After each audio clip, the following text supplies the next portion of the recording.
Hello and welcome students, আশা করি তোমরা সকলেই খুব ভালো আছো। জ্ঞানজ্যোতি কোচিং সেন্টার পক্ষ থেকে তোমাদের সবাইকে আরও একবার স্বাগত।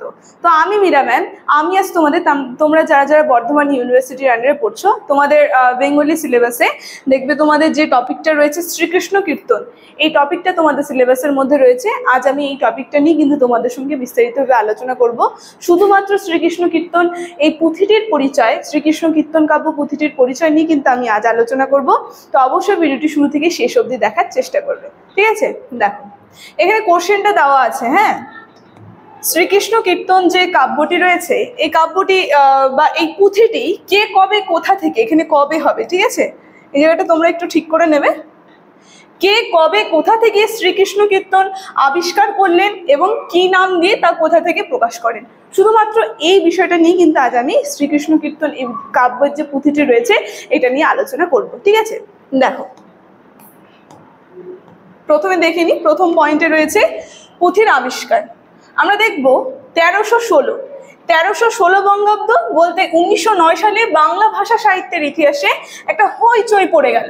কারণ এই সালেই বসন্তরঞ্জন রায় দ্বিজবল্লভ মহাশয় প্রাচীন পুঁথি অনুসন্ধান করতে গিয়ে, নামটা বলছে বসন্তরঞ্জন রায়, দ্বিজবল্লভ মহাশয়ের প্রাচীন যে পুঁথিটি রয়েছে সেই পুঁথিটি অনুসন্ধান করতে গিয়ে আমরা দেখব বাঁকুড়া জেলার বিষ্ণুপুর শহরের কাছাকাছি কাকিল্লা গ্রামের শ্রীনিবাস আচার্যের কন্যার বংশধর দেবেন্দ্রনাথ মুখোপাধ্যায়ের গোয়ালঘরের মাচা থেকে একটি বৃহৎ দায়তন কৃষ্ণলীলা কাব্য কিন্তু পান এবং যেটি আবিষ্কার করে এর নাম দেন শ্রীকৃষ্ণ কীর্তন, ঠিক আছে? আমরা দেখতে পারলাম শ্রীকৃষ্ণ কীর্তন কাব্য এই পুঁথিটি কোথা থেকে আবিষ্কার হলো।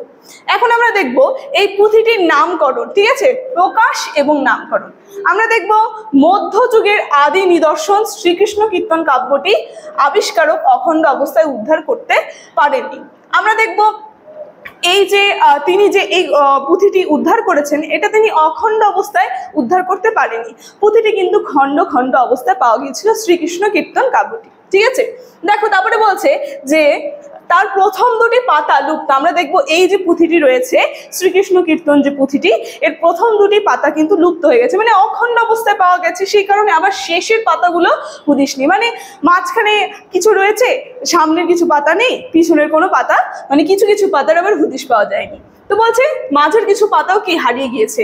আর আবিষ্কারক আক্ষেপ করে বলেছিলেন যে পুঁথির আদন্তবিহীন খণ্ডিতাংশে কবির দেশকালীন কথা দূরে থাকুক, পুঁথির নাম পর্যন্ত পাওয়া যায়নি। মানে এমন অবস্থায় পুঁথিটি পেয়েছিল যে সেটার মানে সম্পূর্ণ অবস্থায় তো পায়নি, খণ্ড খণ্ড অবস্থায় পেয়েছেন তিনি। এমনকি সেটা দেশকালীন তো দূরে থাক, সেটার যে পুঁথিটির যে নামকরণ সেটা অবধি কিন্তু খুঁজে পাওয়া যায়নি। দেখো তাই আমরা দেখব কথিত হয় যে চণ্ডীদাস শ্রীকৃষ্ণ কীর্তন কাব্য রচনা করেন। এটা কথিত রয়েছে শ্রীকৃষ্ণ কীর্তন কাব্যটি যে রয়েছে, এই শ্রীকৃষ্ণ কীর্তন কাব্যটি কিন্তু চণ্ডীদাস রচনা করেছেন। তারপরে কি বলছে, এক বার্ষিক, কি বলেছে,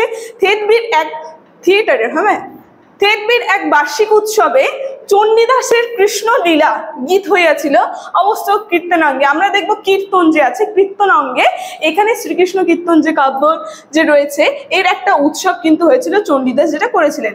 আলোচ্য পুঁথির প্রতিপাদিত্য শ্রীকৃষ্ণের, এখানে হবে যে শ্রীকৃষ্ণের লীলা কীর্তন তাহাতে তর্কের কিন্তু অবসান নেই। মানে এই যে চণ্ডীদাস যে পুঁথিটা তিনি যে শ্রীকৃষ্ণ কীর্তন কাব্য রচনা করেছেন তার সঙ্গে এই যে শ্রীকৃষ্ণ কীর্তন এই যে কাব্যের পুঁথিটি যে রয়েছে, মানে এটা নিয়ে খুব কিন্তু সমালোচনা হয়ে থাকে। তাই বলছে অতএব গ্রন্থের শ্রীকৃষ্ণ কীর্তন নামকরণ কিন্তু অসীমাচীন নয়। তাই আমরা দেখব এই প্রাসঙ্গিকতাকে সম্বল করে 1323 বঙ্গাব্দে বা 1319 সালে কলকাতার বঙ্গীয় সাহিত্য পরিষদ যে রয়েছে এখান থেকে আমরা দেখব তিনি এই পুঁথিটি শ্রীকৃষ্ণ কীর্তন নামে কিন্তু সম্পাদনা করলেন, ঠিক আছে?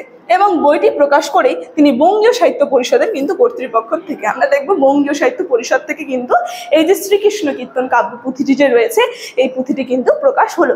তো এই যে শ্রীকৃষ্ণ কীর্তন কাব্য কে কবে কোথা থেকে শ্রীকৃষ্ণ কীর্তন কাব্যটি আবিষ্কার করলেন এই পুঁথিটি, তার সঙ্গে তার পুঁথিটির প্রকাশ এবং নামকরণ, ঠিক আছে? এখানে না ঠিক করে নেবে, এখানে হবে নামকরণ, এই জায়গাটায় নামকরণ।